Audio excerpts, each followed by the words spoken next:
পানী খাই বাটিত উলিয়াইছিল গাখীৰ 5 খোজ আগুৱাই যাবলৈ কৈছিল মহিলাগৰাকীক চাওক আৰু সাৱধান হোক জংলাখনৰ পৰা এটা বাটি ওলাইছে বাটিটো এনেকৈ অকলাই কেনে পানীটো পেলাই দিছে পেলাই দিওঁতে গাখীৰ ওলাইছে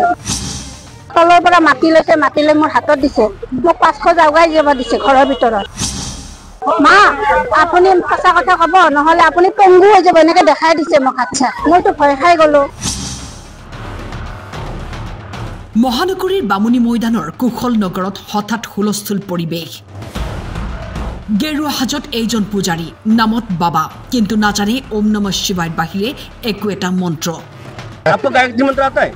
गायत्री मंत्र तो ये भोले बाबा ओम नमो शिवाय हम अनपढ़ हैं हम कभी गायत्री मंत्र है क्या সুদূৰ হাৰিয়ানাৰ পৰা পূজাৰীৰ বেশত অহা 2 প্ৰবঞ্চকক ৰাইজে ধৰি বান্ধি আবদ্ধ কৰি ৰাখিলে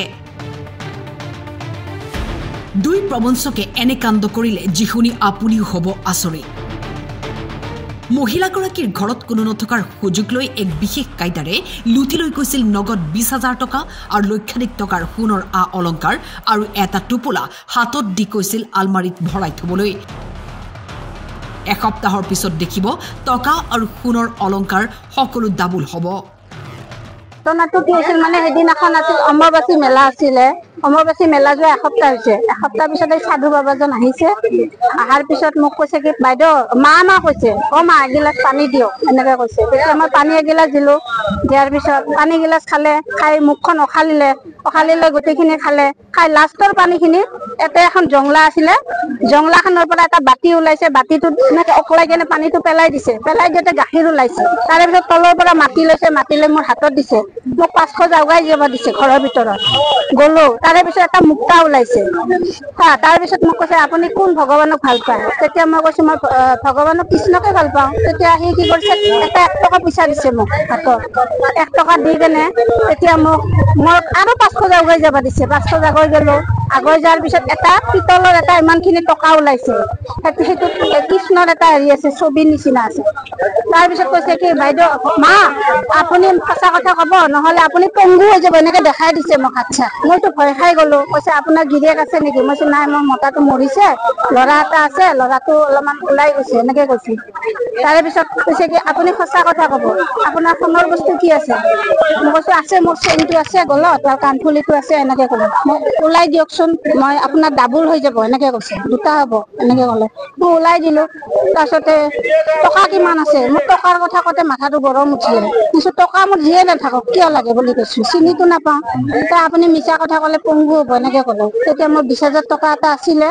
20,000 টকাটো ওলাই দিলোঁ তেতিয়া সি কি কৰিলে কাপোৰত বান্ধি কেনে মোক গডৰেজত সোমাই থৈ দিব দিছে পিছদিনাখন ৰাতিপুৱা 10টা বজাত খুলিব দিছে খোলোতে এই বস্তুখিনি পাইছোঁ খোলোতে এই বস্তুখিনি পাইছোঁ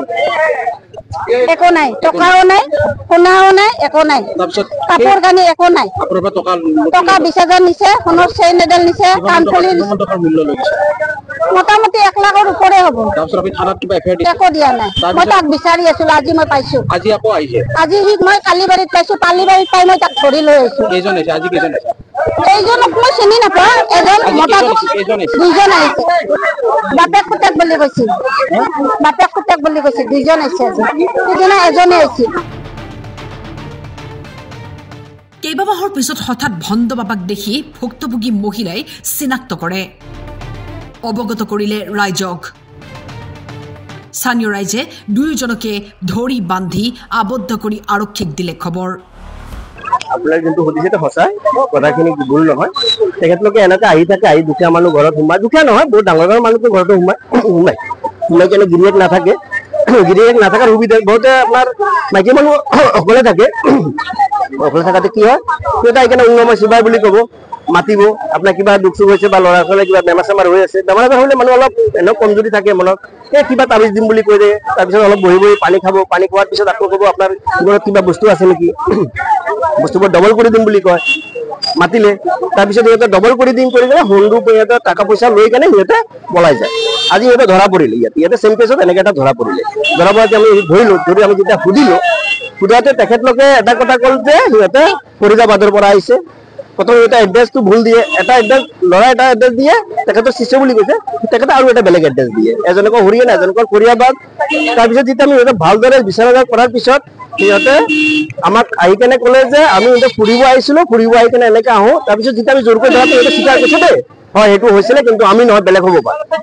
কিন্তু তেখেতে সিহঁতে নিজৰটো নকয়, সিহঁতে বেলেগ কোনোবা হ'ব পাৰে, লগৰীয়া কোনোবা হ'ব পাৰে। তেখেতলোকৰ প্ৰথম কথা আধাৰ কাৰ্ড লগতে আধাৰ কাৰ্ড নাই, পেন কাৰ্ড নাই, ঠিক আছে। যোনটো আছে তেখেতৰ ডুপ্লিকেট হয় সিহঁতৰ। আৰু এতিয়া আৰু তেখেতক মই এটা সুধিছো, আপুনি হিন্দু না মুছলিম? মই কৈছে হিন্দু। তুমি কৈছে আপুনি যদি হিন্দু হয় আপুনি গায়ত্ৰী মন্ত্ৰটো কৈ দিয়ক। আপুনি বাকী একো বিচাৰে নাই, গায়ত্ৰী মন্ত্ৰ আজিকালি সৰু ল'ৰা ছোৱালী জানে। মই গায়ত্ৰী মন্ত্ৰটো আপুনি একবাৰ কৈ দিয়ক, কিন্তু গায়ত্ৰী মন্ত্ৰ সি গাই দিব নোৱাৰিলে। তেখেতে খালি এটাই ৱাৰ্ডে কৈছে ওম নমঃ শিৱায়। আপুনি খালি সুধিব পাৰে,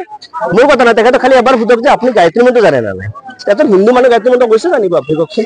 তেখেতলোক মুছলিম হয় আৰু তেখেতে সিহঁতে এটা বিজনেছ কৰি আছে। সিহঁতক চব সিহঁতে কাম কৰা মানুহ হয়, দেখিলে গম পায়, হাতা কাটা কাম কৰা মানুহ হয়। কিন্তু সিহঁতে আজি এইবোৰ কৰি কেনে আমাৰ মানুহ ঠগাই আছে, হিন্দু মানুহ ঠগাই আছে আৰু হিন্দু মানুহ বদনাম কৰিছে, ধৰ্মটোক লৈ কিনে সিহঁতে বদনাম কৰি আছে।